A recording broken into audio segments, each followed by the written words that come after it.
सिक्कू इज़्ज़त सिक्कू, आपके दिल और दिमाग की बड़ी बातें हो रही हैं। आप तो ऐसा लग रहा था मुझे कल कोई ज्योतिषी बन गए हैं कि आपका दिल जो कहता है फिर वो टीम करती है और उसके बाद इंशाल्लाह हमें कामयाबी मिलती है। और खास तौर पे क्योंकि ऑन आवर शो जब हम बात कर रहे थे तो आपने कहा था कि सेटअप बिल्कुल चेंज नहीं होना चाहिए और ओपनिंग भी नहीं चाहिए। यू सेट कि जिस तरह है उनको उसी तरह रहने दो एंड एक्चुअली दैट वर्कड।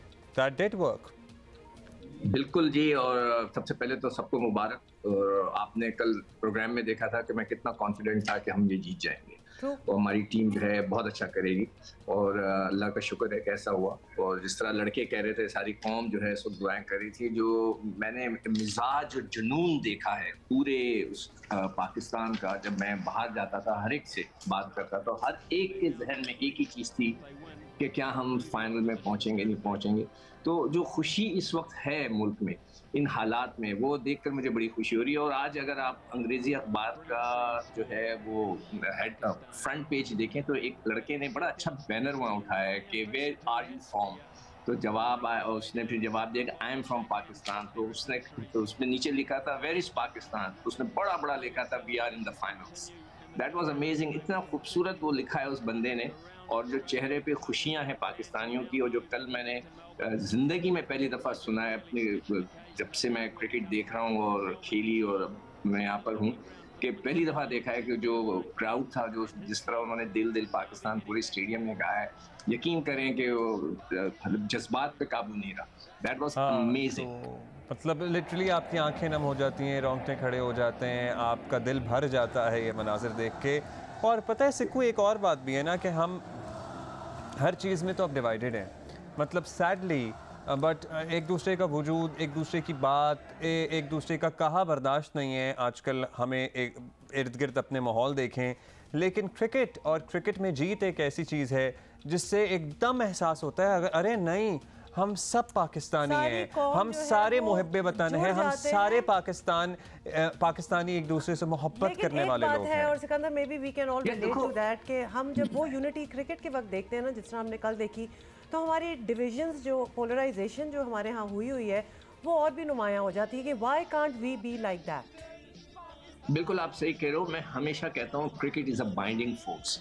ये पूरे कौमों को एक जगह मिला। हम लोग बहुत से हिस्सों में बटे हुए हैं। अगर आप वैसे माशरे में चले जाएं कि जी कोई कौन सी जुबान बोलता है, कौन से फिरके से ताल्लुक रखता है, ये सारी डिविजन्स हैं हमारे यहाँ। वो लोग एक दूसरे के पीछे नमाज तक नहीं पढ़ते, यहाँ तक की नौबत आई हुई। मगर जब क्रिकेट मैच होता है, आप यकीन करें सब एक हो जाते हैं। और ये एक बहुत बड़ी बाइंडिंग फोर्स है क्रिकेट, और इसको हमें बिल्कुल इसको एक साथ रखना है। आपने बिल्कुल सही कहा कि कल आपने देखा पाकिस्तान के अलावा कोई झंडा वहां नजर नहीं आया, वरना पहले तो दूसरी पॉलिटिकल पार्टीज के झंडे भी नजर आते थे। सब कुछ फैंटास्टिक।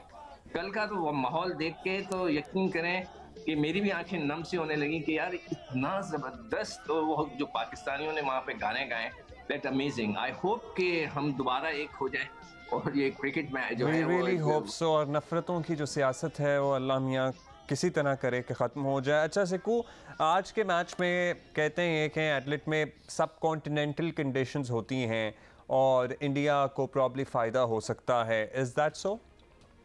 देखो, मेरा जो जहन चल रहा है ना, वो ये चल रहा है कि आईसीसी की भी ख्वाहिश होगी कि भारत और इंडिया का, और भारत और पाकिस्तान का मैच हो, बाय हुक और बाय क्रुक। हाँ, वो इसलिए कि उसको उन्होंने क्या करना है, उन्होंने पाकिस्तान के हिसाब से पिच बना दी, स्लो बना दी, थोड़ी सी लोअर बाउंस की, हमने उड़ा दिया उनको, न्यूजीलैंडर्स को। उनको तो समझ में नहीं आया कि हुआ क्या। फिर उसके बाद जो है बिल्कुल वो अभी जैसे आकिब कह रहा था कि उनको तो पता ही नहीं चला कि हुआ क्या उनके साथ, कहीं भी वो नजर नहीं आया सिवाय एक पार्टनरशिप के। इसी तरह उन्होंने इंडिया के मिजाज के मुताबिक विकेट बना देनी है। जो पैसा जनरेट होना है इंडिया और पाकिस्तान के फाइनल से, वो शायद कभी भी आईसीसी इतना बड़ा पैसा नहीं बना सकेगी, वो भी फाइनल में। और मैं खुद इसका विटनेस हूँ। एक दफा जब मैं फॉरेन चैनल पे था, उस वक्त इंडिया बाहर हो रहा था, तो सारे जो वहाँ के काम करने वाले गोरे थे वो सब आके पूछ रहे थे किस तरह इंडिया आ सकता है। इसलिए उन्होंने कहा कि सारी स्पॉन्सरशिप निकल जाएगी अगर वो नहीं रहे। तो ये बहुत ही आईसीसी के लिए भी इम्पोर्टेंट है और हमारे लिए भी। मैंने तो कल उनको चैलेंज कर दिया है कि आप आए इंशाल्लाह। मगर ये कोई बात तो ना हुई ना सिकंदर, मतलब स्पॉन्सरशिप और नो स्पॉन्सरशिप, वो जो जीतेगा वही जीतेगा। द टीम दैट वो तो जीतेगा, बेटर कंडीशंस की बात कर। मैं तो ये मतलब ये मेरा जहन चल रहा है इस तरह, मेरा दिल नहीं कह रहा है। मेरा ज़हन कह रहा है कि ये इस तरह का सिनेरियो बनता है। आप देखें ना कि ये आजकल जो है पैसा इज़ वेरी इंपॉर्टेंट, लीग्स ये वो जहाँ से पैसा जनरेट होता है, हर कोई पागल हुआ हुआ है। सारा क्रिकेटर्स और क्रिकेट ऑर्गेनाइजेशन इस चीज़ों में फंस के रह गए हैं पैसों बनाने पे, और यही चाम जो है उसका उनके लिए भी है, आईसीसी के लिए। तो वो कोई उनको ऐसा नहीं करेंगे, हरवा देंगे। मकसद है कि कंडीशंस को थोड़ा सा चेंज करें। Sikandar, finally any advice last minute for the Pakistani team? भाई देखें, एंजॉय करें, मगर प्लीज ज्यादा सोशल मीडिया की तरफ ना जाएं, ज्यादा वो खुश ना हो जाएं, तो बड़े बड़े बयानात ना दें, कुछ ना करें, जस्ट वेट। अगर इंशाल्लाह जो मेरा दिल कह रहा है कि हम ये ट्रॉफी उठा देंगे, हम चाहे वो इंग्लैंड आए या भारत आए, जो भी आए, हम अगर जीतते हैं तो मैं समझता हूँ कि जब वो वापस आएंगे उनका जो मार्च होगा ना, वो तो इतना लंबा मार्च होगा कि वो सब हैरान हो जाएंगे मार्च होता क्या है। वो तो मार्च होगा जिसका हर किसी को हिस्सा बनना चाहिए। वो लॉन्ग मार्च होगा असल में। एक और चीज अब्दुल्ला, देखिए सब लोग कह रहे हैं कि ये 92 का सिनेरियो है, उसमें ये हुआ था, ये हुआ था, ये हुआ था, सब कुछ वही उसी पैटर्न से चल रहा है। एक चीज लोग भूल गए कि उस जमाने में भी नून लीग की हुकूमत थी, अभी भी नून लीग की हुकूमत है, तो ये फैक्टर भी उधर है। चलें, thank you Siku, let's see क्या होता है इंशाल्लाह।